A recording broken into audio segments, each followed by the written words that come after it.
Hi, Malaysia.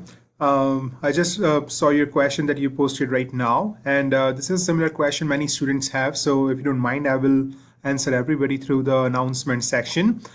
The only thing incorrect in this answer is this multiplication sign. It says use the multiplication symbol in the math palette as needed. So I do not see that option as I'm not a student, but in down there when you are feeding your answer, you will see an option of this multiplication sign.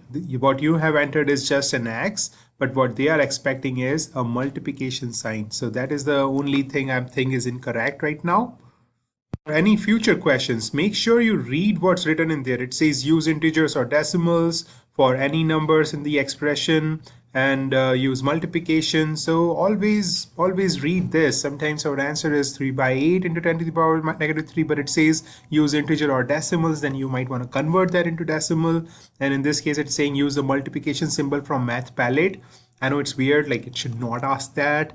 It should accept X, but just one more thing, one more important instruction thing, that whenever you read, you are provided with instructions, we have to follow it, right? So that's the only thing incorrect about this question. If anybody has a similar questions, please always review what the question is asking for. Always review these blue notes under the question box. Thank you.